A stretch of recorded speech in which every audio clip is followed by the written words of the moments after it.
안녕하세요. 장선영입니다.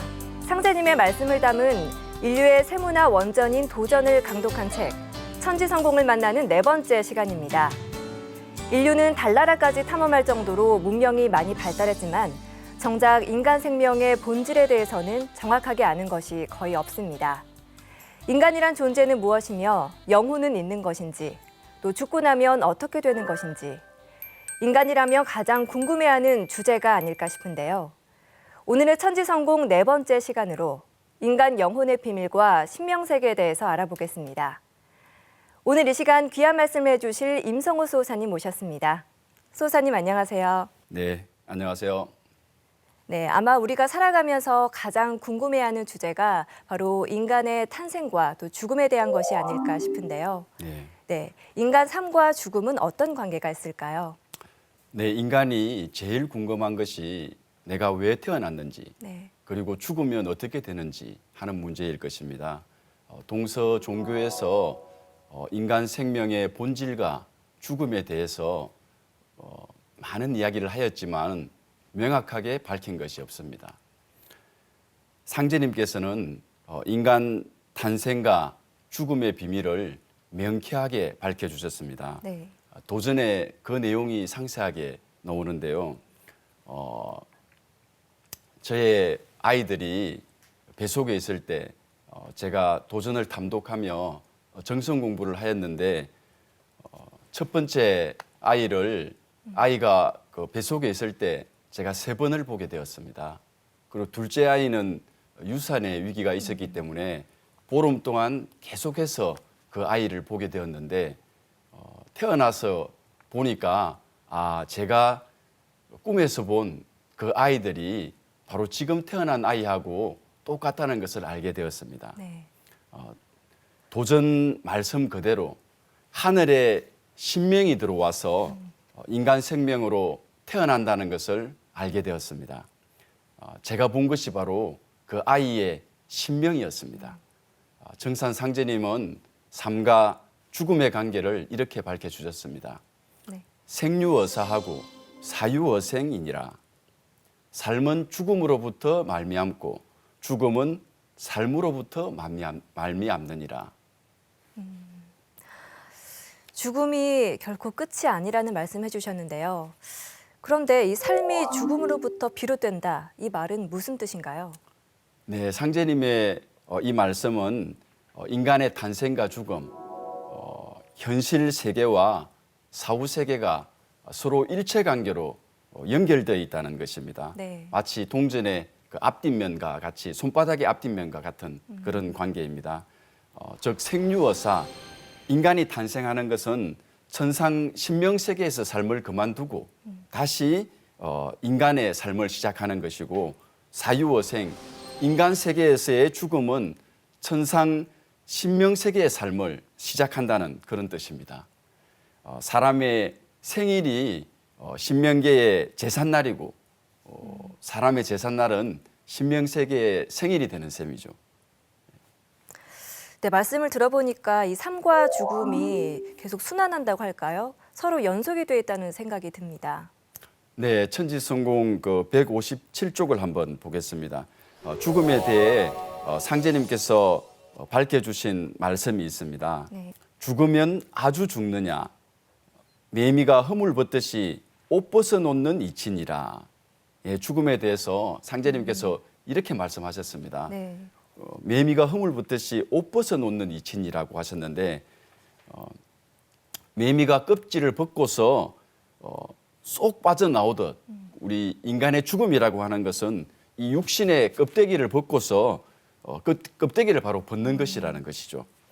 그리고 죽으면 아주 죽느냐라는 말씀 속에 죽음으로서의 끝이 아니라 사후의 세계가 있다는 말씀을 알 수 있습니다. 그 사후 세계가 바로 신명세계인 것이죠. 사후 세계가 있다는 것이 정말 신기하고 더 재밌어지는데, 그렇다면 사람이 죽으면 어떻게 되는 걸까요? 네, 너무 가장 궁금하게 생각하는 문제일 텐데요. 인간의 죽음에 대해서 좀 더 정확하게 정의를 해주셨는데 천지성공 158쪽을 함께 보겠습니다.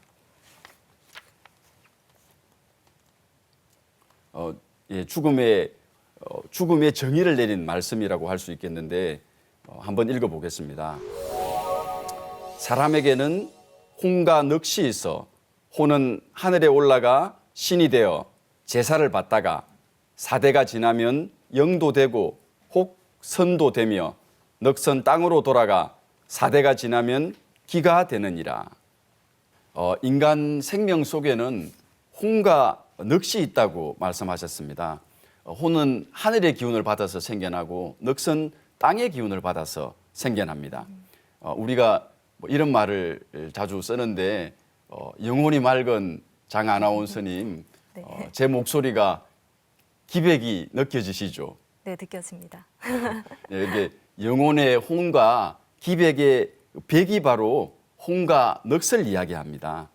사람이 죽으면 돌아가신다고도 하고 혼비백산이라고도 하는데 이 혼은 본래 왔던 그 하늘로 날아서 돌아간다는 것이고 그 혼이 날아서 돌아간다는 뜻이고 백이라고 하는 것은 넋이라고 하는 것은 본래 왔던 땅으로 흩어져 돌아간다는 뜻입니다. 결국 죽음이라고 하는 것은 왔던 곳으로 돌아간다고 하는 그런 뜻이죠. 사람이 죽으면 끝이 아니라 하늘로 올라가서 신이 된다고 말씀해 주셨는데요. 앞서 상제님의 말씀 중에서 이 제사를 받다가 4대가 지나면 또 영도 되고 혹은 선도 되며 또 넋은 땅으로 돌아가 4대가 되면 귀가 되느니라. 이 말씀은 무슨 뜻인지 구체적으로 설명해 주시죠. 네, 죽어서 천상에 올라가 영적 성숙을 네. 이룬 존재를 영 또는 선이라고 합니다. 그리고 땅은 넋으로 돌아가 4대가 지나면 귀가 됩니다. 지금은 귀신하면 아주 천박하고 무섭고 아주 이렇게 잘못된 그런 걸로 알고 있고 인식하고 있는데 종도사님께서는 귀신은 본래 그 본질이 천지에서 형상을 가지고 나온 천지의 성령 홀리 고스트라고 하셨습니다. 이 말씀을 잘 살펴보면 죽어서 영적인 성숙을 하는 신도 있고 그렇지 않은 신도 있다는 것을 알 수 있습니다. 정산 상제님께서는 돌을 잘 닦은 자는 그 정혼이 굳게 뭉쳐서 죽어서 천상에 올라가 영혼이 흩어지지 아니하나 돌을 닦지 않는 자는 정혼이 흩어져서 영귀와 같이 사라지느니라고 하셨습니다. 살아서 돌을 잘 닦으면 죽어서 천지와 함께 영원하지만 그렇지 않을 경우에는 그 영혼이 연기처럼 흩어져 사라진다고 하셨습니다. 즉 영혼의 죽음도 있는 것입니다. 돌을 잘 닦는 것이 인간 삶의 진정한 목적이라고 하는 것을 이 말씀을 통해서 알 수 있습니다. 네, 신이 되어서도 영원히 살 수 있게 대비하는 것이 인간 삶의 진정한 목적이라고 하셨는데요. 네, 그 목적을 이루기 위해서는 어떻게 해야 할까요? 예, 바로 돌을 닦아야 된다는 말씀을 드렸는데 네. 돌을 닦는다고 하는 것은 바른 생각을 하고 바른 행동을 하고 바른 길을 가야 된다는 뜻입니다. 물론 내 몸과 마음에 대해서 먼저 정확하게 아는 것이 중요하고 네.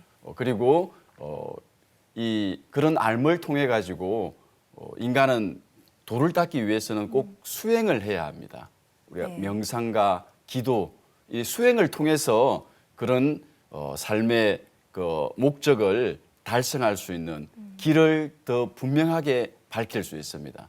네. 이런 수행에 대한 문제는 다음 기회에 다시 한번 자세하게 네. 말씀드리도록 하겠습니다. 네, 지금까지 수호사님 말씀을 정리를 해보면 이 사람이 태어난 목적은 영적 성숙에 있고 사람이 죽어서도 그 영적 성숙을 이루기 위해서 계속 노력한다 이렇게 얘기할 수 있겠죠? 네, 네, 그렇습니다. 윤회라고 네. 들어보셨죠? 네, 윤회라면은 사람이 죽어서 다시 환생하는 거 아닌가요? 네, 그렇습니다. 이 환생을 하는데요. 윤회에 대해서 알 수 있는 상제님의 말씀이 있습니다. 천지성공 네. 163쪽을 한번 보시기 바랍니다. 우리가 시작할 때 살펴본 말씀인데요. 다시 한번 보겠습니다. 생유어사하고 사유어생하니라. 삶은 죽음으로부터 말미암고 죽음은 삶으로부터 말미암는다. 사람이 죽으면 천상에서 신명으로 태어나고 신명이 천상을 떠나 인간 세상으로 내려오면 사람으로 태어나는 것입니다. 신명이 다시 사람으로 오니 윤회를 하는 것이죠. 네. 그런데 이 중요한 것은 윤회가 끊임없이 계속되는 것이 아니라는 것입니다. 이에 대해서 알려면 우주 일련에 대해서 알아야 하는데요. 우주 일련은 천지가 사람 농사 짓는 시간대입니다. 그런데 봄, 여름은 성장하는 기간이고 가을은 성장을 멈추고 열매를 맺는 시기입니다. 천지성공 163쪽을 한번 보겠습니다. 윤회의 비밀에 대해서 밝혀주신 종도사님의 말씀이 있습니다. 제가 한번 종도사님 말씀을 네. 읽어보겠습니다. 우주 일련 변화로 볼 때 윤회는 영원히 계속되는 것이 아닙니다. 윤회는 우주의 여름철까지 진행되다가 가을이 되면 끊어집니다.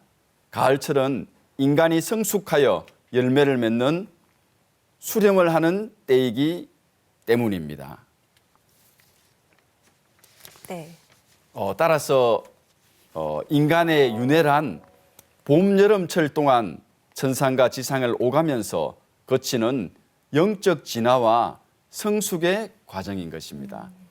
윤회의 과정은 사람이 영적 성숙을 위해서 네. 삶과 죽음을 반복하는 그런 과정입니다. 다시 말해서 구도의 과정이라고 보시면 됩니다. 인간 삶의 목적은 우주의 가을철에 성숙한 열매가 되는 것입니다. 온 인류를 여름철에서 가을철로 넘어갈 수 있도록 생명의 다리를 놓아주신 상제님을 만나야만 우주의 가을에 성숙한 인간이 될 수 있는 것입니다. 네. 그런데 앞서서 그 윤회 과정에 대해서 알아봤는데 윤회도 가을에 우주철이 되면 끝이 있다는 말씀이죠. 네, 그렇습니다. 네, 그러면 지금 이 순간을 정말 헛되게 보내지 말아야겠다 이런 생각이 드는데요. 네, 지금까지 사람의 죽음 이후의 과정에 대해서 살펴봤습니다. 이제 인간이 죽어서 가는 신명세계에 대해서 알아보고 싶습니다. 네, 169쪽에 나와 있는 상제님의 말씀을 제가 한번 읽어보겠습니다. 하늘도 수수천리이고 수많은 나라가 있어 이런 평지에서 사는 것하고 똑같다. 예, 우리가 사는 세상하고 똑같다는 말씀인데요. 신명세계는 육체가 없는 인간 세상입니다. 우리처럼 웃고 네. 울고 입고 먹고 마시고 육체만 없을 뿐 우리하고 똑같은 세상입니다. 그런데 이 신명세계는 하나만 있는 것이 아니라 수많은 나라가 있다고 지금 말씀하셨습니다. 네. 상제님 종도 중에 김송환 성도가 이런 질문을 하였습니다. 상제님, 한 가지 알고 싶은 것이 있습니다. 하늘 위에 무엇이 있는지 그것만 알면 죽어도 한이 없겠습니다. 예, 정말 궁금하게 생각한 그런 질문이었는데 상제님께서 말씀하시기를 하늘 위에 하늘이 있느니라 이렇게 말씀하셨습니다. 김송환 성도가 그 위에 또 무엇이 있습니까? 이게 또 물었더니 상제님께서 또 하늘이 있느니라 이렇게 9번을 대답을 하시고 그만두라고 말씀을 하셨습니다. 그래서 저 하늘이 구천으로 이렇게 벌어져 있다고 말씀하셨는데 구천으로 이렇게 벌어진 신명세계는 아래층으로 내려갈수록 의식 수준이 더 낮고 좀 더 이기적이고 개인주의, 자기중심적인 신명들이 사는 하늘이고 구천인 그 높은 하늘로 상층으로 올라갈수록 영적인 경계가 훨씬 더 높은 성신들이 사는 세상입니다. 네. 그리고 상제님께서는 이 우주가 33천으로 구성되어 있다고 하셨습니다. 이 세상에는 200개가 넘는 나라가 있고 3천여 개의 족속들이 있는 것처럼 하늘나라도 똑같이 횡적으로는 33천, 종적으로는 9천의 수많은 하늘이 있습니다. 우리가 제아의 종소리라고 보신각 종을 33번을 이제 올리죠. 치게 되는데 네네.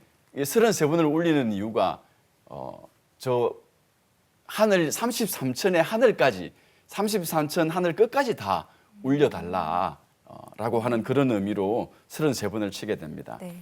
예, 한 나라의 대통령이 모든 모든 도 지역을 다 다스리는 듯이 이 모든 하늘을 통합해서 다스리시는 대우주의 통치자가 한 분 계십니다. 이분이 바로 상제님입니다. 동양에서는 하나님을 부르는 공식 호칭을 위상, 하나님제, 상제라고 합니다. 지존무상의 하나님이라는 뜻입니다.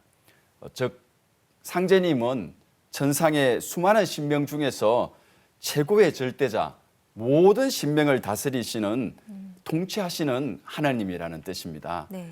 그리고 상제님이 계신 그 하늘의 수도가 옥경입니다. 그래서 옥경에 계시는 거룩하신 하나님이라는 뜻으로 상제님을 옥황상제라고도 부르는 것입니다. 네, 그럼 하늘도 우리와 똑같이 살아가는 수많은 세계가 있고 그 하늘을 다스리시는 분이 바로 상제님이시다라는 말씀이시죠? 네, 그렇습니다. 네, 그럼 사람이 죽어서 가는 그 세상과 또 우리가 사는 세상 어떤 관계가 있는 건가요? 제 외삼촌이 가스레인지를 켜놓고 네. 잠이 들었는데 꿈에서 돌아가신 그 외할머니가 애타게 부르길래 잠에서 깨어서 보니까 뭐 방은 연기가 자욱하고 뭐 불타는 냄새가 가득 차서 아주 큰일 날 뻔한 상황을 간신히 모면한 그런 일이 있었습니다. 네. 우리 사람 곁에는 항상 조상신이 보호신이 되어 항상 함께하고 있는 것입니다.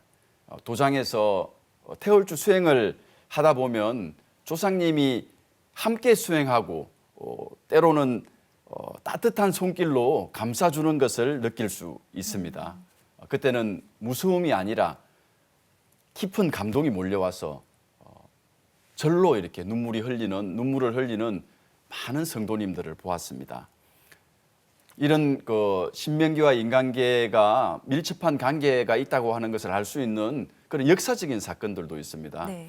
우리가 잘 알고 있는 그 하버드 대학의 물리학자 홀 호르비처가 광학망원경 통제 장치를 고안을 했는데 네. 꿈에서 신명이 가르쳐 줬습니다. 어, 그리고 맨델레프라고 주기율표를 만드신 분도 꿈에서 이렇게 아주 복잡하게 배열된 그 표를 보고 그것을 이 눈을 뜨고서 일어나서 다시 완성해가지고 주기율표를 만들었습니다. 무언가를 이루기 위해서 끊임없이 노력하고 정성을 들이면 반드시 신도에서 감흥해서 신명이 그 사람의 무의식에 아름길을 열어주는 것입니다. 이렇듯 신명세계는 눈에 보이지 않게 지상세계에 우리 인간 세상에 많은 영향을 미치고 있습니다. 상제님께서는 이런 말씀을 하셨습니다. 천하의 모든 사물은 하늘에 명이 있으므로 신도에서 신명이 먼저 짓나니 그 기운을 받아서 사람이 비로소 행하게 되느니라. 사람이 하는 행위는 신명세계가 선행하고 그 신명세계는 하늘의 이치를 그대로 따른다는 말씀입니다. 상제님의 이 말씀을 종도사님께서 이신사의 원리로 밝혀주셨습니다. 이신사란 이법과 신도, 인사를 말합니다. 인간 세상에 일어나는 일, 인사는 대자연의 이법과 신도, 신명세계를 통해서 전개된다는 네. 원리입니다. 세상에 일어나는 사건들을 제대로 알기 위해서는 천지의 이법도 알아야 하고 신도에 대한 인식과 깨달음이 있어야 합니다. 인간 세상에 일어나는 큰 사건들을 본질적으로 이해할 수 있는 참으로 신기한 원리가 이신사의 원리입니다. 네, 천상에 있는 신명이 인간 세계에 직접 영향을 미친다고 하셨는데요. 네. 그 중에서도 우리에게 가장 큰 영향을 주는 존재가 있을까요? 네, 당연히 조상 선영님이라고 생각합니다. 네. 상제님께서 만성 선영신들이 모두 나에게 분궁하여 덕을 쌓음으로써 자손을 타내리고 살 길을 얻게 되나니 너희에게는 선영이 하느님이니라고 하셨습니다. 내 몸이 어디서 생겨났겠습니까? 조상님. 네. 네. 사람 몸을 물려받을 유자를 써서 유체라고 합니다. 우리가 유산이라고 하면은 재산을 물려받았다. 네. 유전자라고 하면은 조상님의 부모님의 씨를 물려받았다 할 때 그 유자를 써서 유체라고 합니다. 내 몸이 바로 조상의 현현이라고 할 수 있습니다. 네. 그렇기 때문에 조상은 자손의 보호신이 되어 항상 자손을 돌봐주고 늘 자손을 위해 기도하고 있습니다. 천지성공 176쪽에 있는 태상종도사님의 말씀을 제가 한번 읽어보겠습니다. 가장 존귀한 내 자신을 낳아준 사람이 누구인가? 바로 내 부모, 내 조상이다. 조상으로 하여금 내가 태어났기 때문에 내 개인에게는 조상이 제1의 하느님이다. 상제님보다도 우선되는 제1의 하느님이다. 네, 지금까지 어떤 성자도 강조하지 않았지만 이 문제는 바로 조상의 문제는 진리의 핵심이 되는 문제입니다. 종도사님께서는 가을 개백기에 구원의 첫 번째 주제가 조상을 섬기는 것이라고 하셨습니다. 네. 조상을 잘 섬기는 것은 어떻게 보면 자식된 당연한 도리인데 왜 가을 개벽기 구원의 첫 번째 주제가 되는 것인지 궁금합니다. 네, 가을에 열매를 맺으려면 네. 뿌리가 튼튼해야 합니다. 이 장에서 원시반본의 개념을 살펴보았는데 네. 가을이 되면은 만물의 생명이 진액을 뿌리로 돌려보내서 열매를 맺게 되는데 이를 원시반본이라고 합니다. 네. 원시반본은 우주 가을철의 구원의 대전제입니다. 사람도 가을철을 맞아 뿌리를 찾아 근본으로 돌아가야 하는데요. 각자의 뿌리가 바로 조상님인 것이죠. 그러므로 가을 개벽기에는 특히 자신의 생명의 뿌리인 조상님을 찾고 모시는 것이 중요합니다. 네, 조상님이 자손의 뿌리라고 하셨는데요. 그러면 이 조상과 자손은 어떤 관계가 있는 것인지 구체적으로 설명해 주시기 바랍니다. 태상종도사님께서 아주 구체적으로 잘 설명을 해주셨습니다. 네. 천지성공 177쪽을 함께 보겠습니다. 이 조상과 자손의 관계에 대해 태상종도사님은 조상은 자손의 뿌리요, 자손은 조상 선영의 숨구멍이다. 자손이 하나도 없이 다 죽어버리면 조상 신명들은 숨구멍이 막혀서 죽는다고 하셨습니다. 네. 우리가 나무를 중간에서 베면은 잎은 바로 시들어 버리고 뿌리는 서서히 썩어 없어지게 됩니다. 조상과 자손의 관계가 끊어지면 조상도 안 좋게 되고 자손은 바로 그 안 좋은 영향이 나타나게 됩니다. 네. 조상과 자손은 그 나무의 뿌리와 잎과 같이 서로 떨어질 수 없는 바로 그러한 관계입니다. 태상종도사님께서 자손은 조상의 숨구멍이다라고 하셨습니다. 조그마한 순 하나라도 있어야 고목이 살 수 있듯이 자손이 하나라도 살아남아야 조상이 살 수 있다고 하신 것입니다. 선영신이 우주의 가을에 열매가 되느냐, 쭉정이가 되느냐 하는 문제는 자손에게, 바로 나에게 달려 있습니다. 조상과 자손이 가을 개벽기에 함께 열매 맺는 이치 때문입니다. 네, 가을 개벽기에 나이 뿌리인 조상을 찾고 잘 모셔야겠다는 생각이 드는데요. 그런데 요즘에는 제사를 지내는 집이 점점 줄어들고 있는 것 같아요. 참 안타까운데 어떻게 생각하고 계십니까? 네, 진짜 참으로 안타깝습니다. 네. 물론 저는 어려서부터 제사 지내는 것이 참 좋았습니다.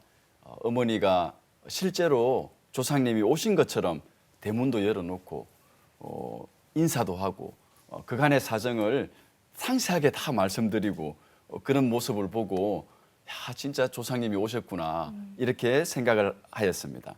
그렇지만 요즘은 네. 물질주의에 너무 치우쳐서 눈에 보이지 않는 것은 전혀 믿지 않는 아예 생각하지도 않는 조상은 아예 생각하지도 않는 그런 시대가 되어버려서 너무나 안타깝습니다. 네. 제사를 지내도 대부분 형식적으로 지냅니다.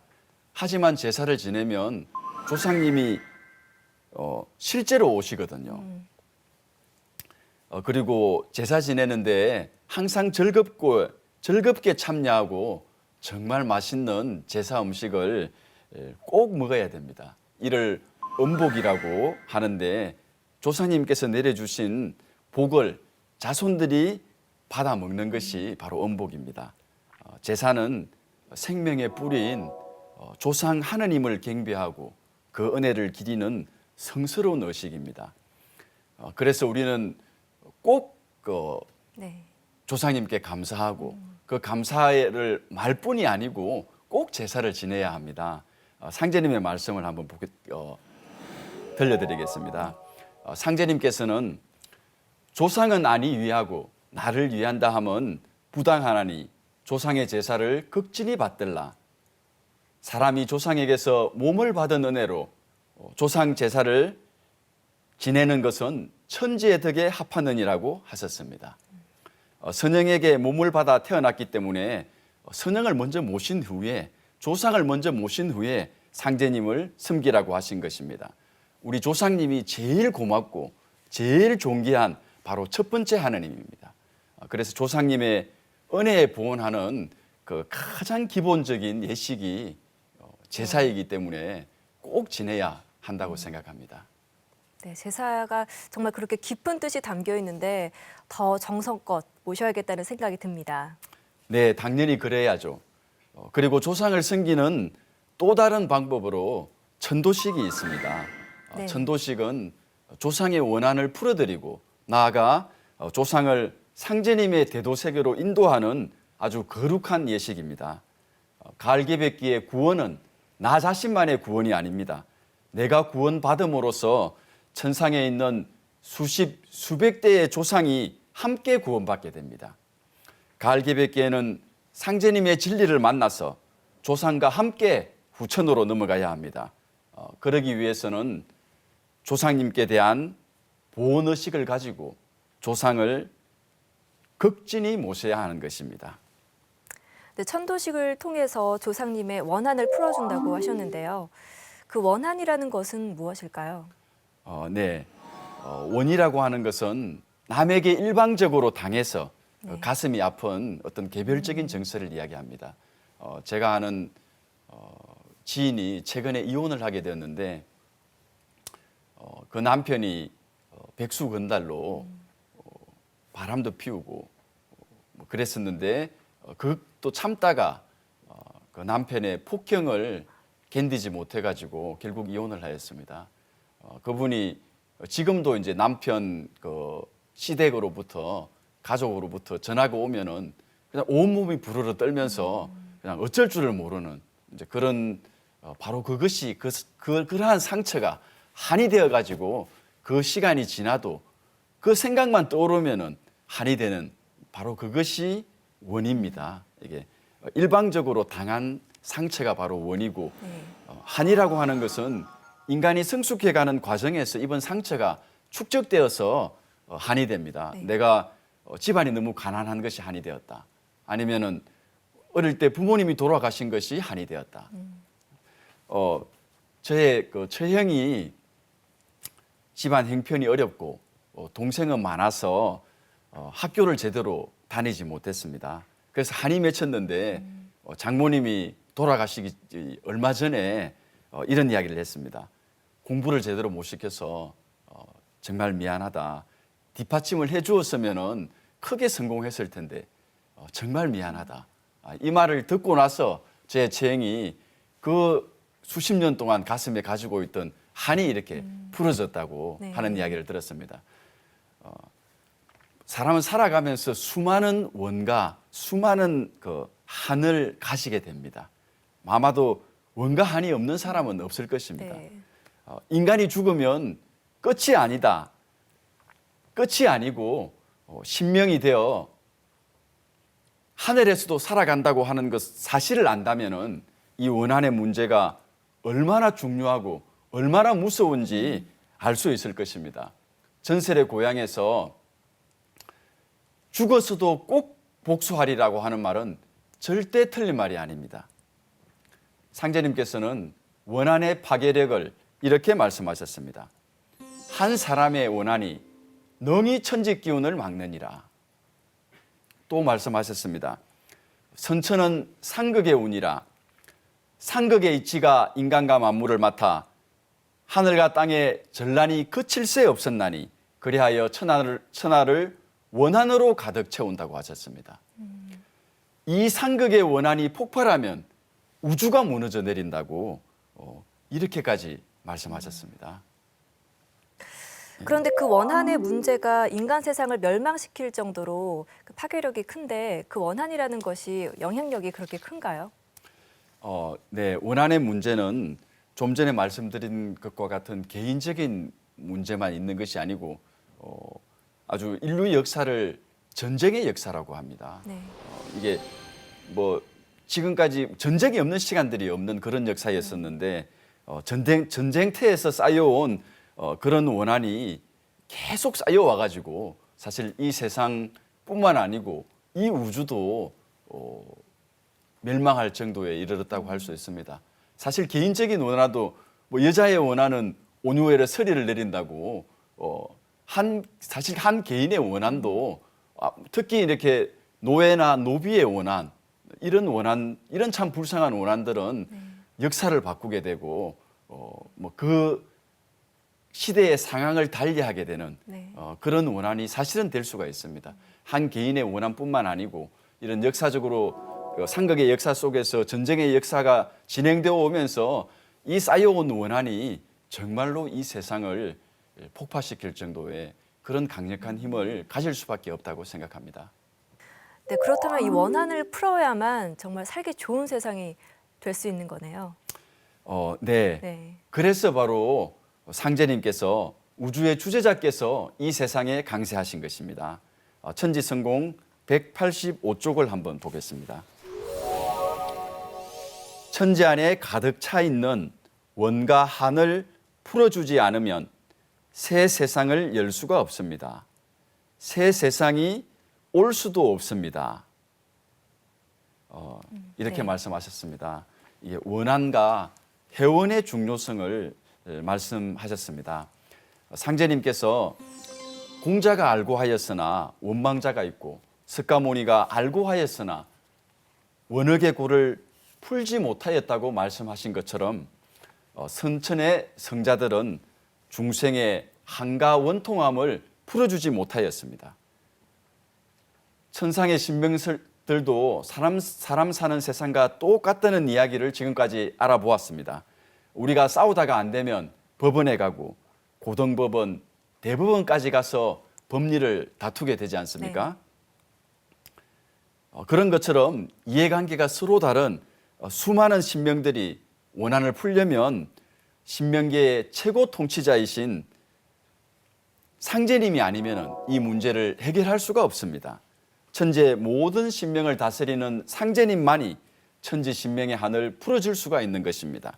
그래서 참 하나님이신 상제님께서 인간으로 오셔야만 하는 것입니다. 도전 2편 17장에 이에 천지 신명이 이를 근심하고 불쌍히 여겨 구원해 주고자 하였으되 아무 방책이 없으므로 구천에 있는 나에게 호소하여 오매 내가 이를 차마 물리치지 못하고 이 세상에 내려오게 되었느니라. 그러므로 이제 내가 큰 화를 작은 화로서 막아 다스리고 조화성경을 열려하노라고 하셨습니다. 상제님께서 인간으로 오셔서 하신 일이 신명해원공사입니다. 상제님의 진리는 그 바탕이 해원입니다. 풀해자, 푼다, 해소한다, 해결한다, 끌어낸다. 선천의 상극 질서 속에서 생겨난 모든 원한을 끌어낸다는 뜻입니다. 해원은 인간의 마음을 본질적으로 치유하는 길입니다. 원통함을 끌어낸다는 것은 참으로 강력하고 보편적인 구원의 태도입니다. 네, 그럼 이런 원한들을 어떻게 풀어가야 할까요? 사실은 너무나 원한이 크고 많기 때문에 어려운 일인데 우리가 그물코를 당겨서 그물 전체를 끌어올리듯 상제님께서는 그 원한의 시초를 말씀하셨습니다. 원한의 시초인 단주 회원을 통해 가지고 이 원한을 풀 수 있는 방법을 말씀하셨습니다. 네. 천지성공 189쪽을 한번 보겠습니다. 상제님은 역사상 가장 큰 원한은 바로 단주의 원한이라고 하셨습니다. 단주는 누구일까요? 단주는 지금부터 4300년 전 요순시대 요임금의 맏아들로 왕위를 물려받을 왕자였습니다. 요순시대라 하면 일반적으로 요임금과 순임금이 성인의 도덕으로 나라를 다스린 태평성대라고 알려져 있는데 사실은 그렇지 않습니다. 순자, 한비자, 죽서기년, 급총죽서 같은 고전에 그 실상이 기록되어 있습니다. 요임금은 처음 왕위에 오를 때부터 무력으로 자기 이복형을 내치고 자리를 차지하였습니다. 당시 요임금이 천하를 무력으로 정벌하면서 사람을 워낙 많이 죽여 세상이 온통 피로 물들었다고 합니다. 그 무렵 군연홍수라는 대홍수가 있었는데 상제님은 그때 죽은 사람들의 저주와 피눈물로 군연홍수가 일어난 것이라고 말씀하셨습니다. 또한 요임금은 단주의 정치 이념이 자신과 다르다고 해서 단주에게 왕위를 넘기지 않았습니다. 신하들이 단주를 후계자로 추청하였으나 요임금은 단주가 불초하다고 하면서 혈육이 아닌 순에게 왕위를 넘겨주었습니다. 그리고 단주에게는 바둑을 만들어 주면서 바둑이나 두며 세월을 보내라고 변방으로 쫓아보냈습니다. 단주는 본래 동방족과 서방족을 하나로 통일하여 대동세계를 만들려는 원대한 꿈을 가지고 있었는데 모든 것이 물거품이 되고 바둑으로 소일을 하며 살아야 했습니다. 예, 단주가 원한을 품게 된 내용을 자세하게 말씀해 주셨습니다. 이 내용을 다시 한번 정리를 해보도록 하겠습니다.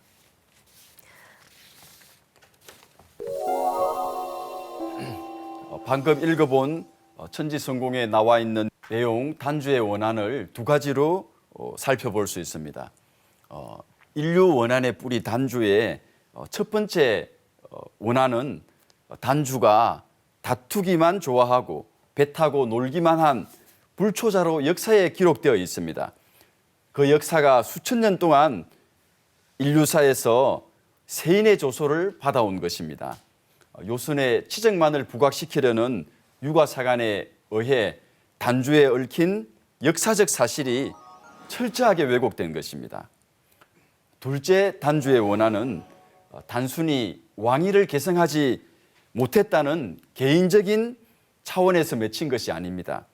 바른 정치와 교화를 통해서 천하에 원을 맺는 이가 없도록 하겠다는 대동세계 건설의 염원이 무참하게 짓밟힌 데서 오는 대성적인 것입니다. 상제님께서는 단주에 비해 통치의 도가 좁은 순이 천하를 다스림에 따라서 세상이 어지러워지고 시대가 지나면서 모든 원한이 덧붙여져서 이 세상이 진멸지경에 이르게 되었다고 말씀하셨습니다. 단주가 다스렸다면 동이, 서융, 남망, 북적 같은 오랑캐의 이름도 없었고 천하가 한 집안이 되었을 것이라는 고 말씀하셨습니다. 동서고금을 통해서 수많은 원한의 역사가 있었을 터인데 상제님께서는 단주의 원한이 동서인류사의 가장 큰 원한의 뿌리라고 말씀하신 것은 바로 이 때문입니다. 천지성공 191쪽을 함께 보겠습니다. 이제 원한의 역사의 뿌리인 당뇨의 아들 단주가 품은 깊은 원을 끓으면 그로부터 수천 년 동안 쌓여 내려온 모든 원한의 마디와 고가 풀릴지라. 상제님께서는 수천 년간 인류사에 누적되어 세상을 진멸지경에 이르게 한 모든 신병들의 원한을 풀어주기 위해서는 그 원의 뿌리인 단주의 원한부터 해소시켜야 한다고 말씀하셨습니다. 네. 네, 이렇게 단주의 원한까지 설명해 주셨는데요. 지금까지 인간과 또 신명세계에 대한 것을 알아봤습니다. 끝으로 수호사님 정리 말씀해 주시죠. 조상님이 개인에게는 뿌리이자 제1의 하느님입니다. 네. 가을철은 만유 생명이 뿌리를 찾아 근본으로 돌아가는 원시반본의 때입니다. 그래서 사람도 제 뿌리를 찾지 못하면 살 수가 없습니다. 진짜 성공, 천지 성공은 자신의 뿌리인 조상을 다 함께 성공시키는 것입니다. 그리고 조상님만 잘 모신다고 되는 것이 아니라 뿌리를 찾는 진리, 가을철 구원의 진리인 상제님의 진리를 만나야 합니다. 그래야만 우주 가을철 성숙한 인간이 되어 천지의 꿈과 이상을 실현하는 천지 성공을 할 수 있는 것입니다. 네. 선천은 상극의 운으로 인해 원한이 맺히고 쌓여 가을 개백기를 맞아 원한이 폭발하여 인간 세상이 멸망할 지경에 이르게 되었다고 하셨습니다. 신명을 회원시켜 상생의 새 세상을 열어주시기 위해 상제님께서 강세하셨습니다. 상제님께서 신명을 회원시켜 구천상생의 새 세상을 여시기 위해 행하신 천지공사에 대해서는 다음 시간에 알아보도록 하겠습니다. 네, 지금까지 임성호 수호사님과 함께 천지성공 4장에 대해서 알아봤습니다. 나의 뿌리인 조상님을 잘 섬기는 것이 이 하늘과 땅이 함께하는 성공, 천지성공을 할 수 있는 가장 큰 비결이라는 것을 알 수 있는 시간이었습니다. 다음 시간에는 천지성공 5장을 통해서 이 온 인류가 한 가족처럼 살아가는 이 상생의 세상을 열어주신 상제님의 천지공사에 대해서 알아보겠습니다. 수사님 오늘 말씀 고맙습니다. 네, 고맙습니다.